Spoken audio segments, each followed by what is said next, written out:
Aunt Tina. I do not remember that any of us ever called her anything but Tina, a variation of the Spanish word for aunt, which my father, who is of Spanish extraction, introduced to the family.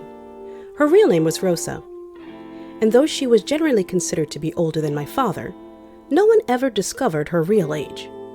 If asked, she would smile archly and say, "Sweet 16," or merely close her eyes and give a cryptic nod.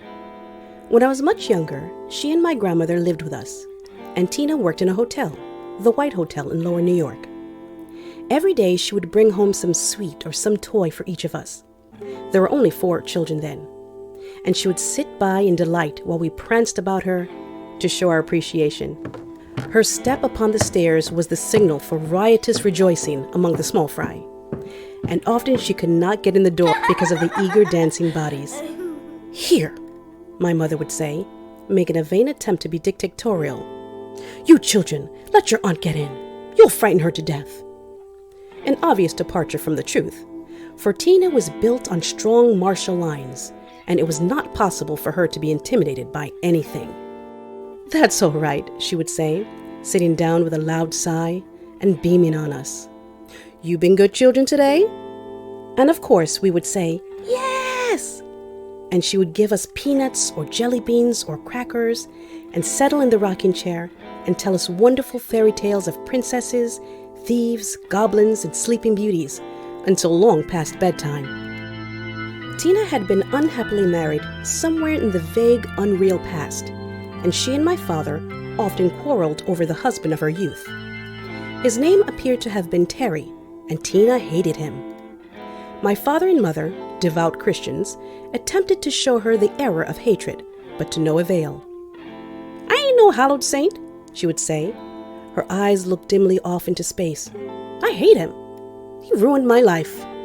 During one of my father's frequent disagreements, Aunt Tina became violently offended and returned to her room in tears and fury.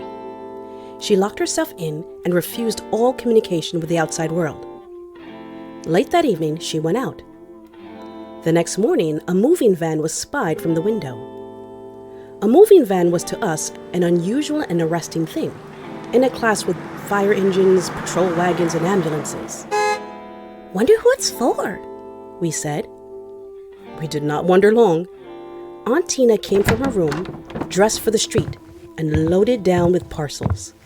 "Goodbye," she said. We stared at her, aghast.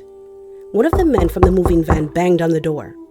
Her few things were quickly removed as we children stood there too amazed to speak or move. My father spoke. "You acting like a fool, Tina." "Thank you," she said. She walked stiffly out the door, down the steps. Halfway down she turned. Ignoring my father and mother, she waved at us children. "Goodbye," she said. Then she continued slowly down the steps. The downstairs door banged. She was gone. It seemed to be a fixation with her, that almost everyone she knew was out to do her in. I've heard her express the most violently derogatory opinions of some erstwhile friend without having any factual basis at all. After she left us and went rooming, she was continually moving from one place to another. "So-and-so ain't got the right spirit," she would say, eyes flashing. "I'm gonna move tomorrow." In vain did my mother plead with, and my father rebuke her. Her decisions, once made, were unshakable. Always, a month later or so, the process repeated itself. Her longest sojourn with anyone was with a dusty Dickensian widow by the name of Griffiths. They had met at a church social, related their biographies over the punch bowl, and promptly became fast friends. Tina moved in with her, and for weeks on end, all we heard were praises of Mrs. Griffiths. Mrs. Griffiths was so kind. Mrs. Griffiths was a real Christian. Mrs. Griffiths was the president of this church society and treasurer of that one. Mrs. Griffiths had had a husband who drank, a daughter who died, and a faithless brother from whom she never heard. In a word, Mrs. Griffiths was all that could be desired. At our house, there was wild rejoicing, naively unmixed with misgivings. Tina had found anchor at last. And then, slowly, the communiques began to change. Mrs. Griffiths had quarreled with Tina for no more important reason than the latter's extravagance and use of Mrs. Griffith's sugar for winemaking purposes. "You'd have thought I was a thief!" exclaimed Tina.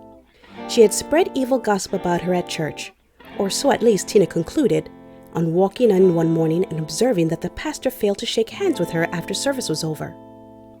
Within a week, they parted, Tina going to live with one of my father's friends downtown. About a month later, Mrs. Griffith was discovered by the janitor, sitting in her chair, with a Bible in her lap, staring blankly at the wall. She was quite dead. Tina did not attend the funeral. She made one comment: "I knew the Lord was going to punish her for the way she treated me." And as an afterthought, "I hope hell is hotter because she's there." Occasionally, she comes to our house in tearful anger over some trivial incident, or threatens to move, but the threats lack its former conviction, because we sense that Tina has only one more journey to make. Her shoulders sag now, her eyes are dull. She no longer brings us sweet meats, and is no longer greeted with rejoicing at our gates. She visits now with my mother and father, eats, quarrels, and weeps with them, and disappears. However, she sometimes takes the smaller children to a Saturday movie. This Saturday, they're going to see a revival, Betty Davis in All This and Heaven Too. It's the story of a sweet, beautiful young girl who was misunderstood by everyone and has many trials and tribulations, she explains. It reminds me so much of my own life. James Baldwin.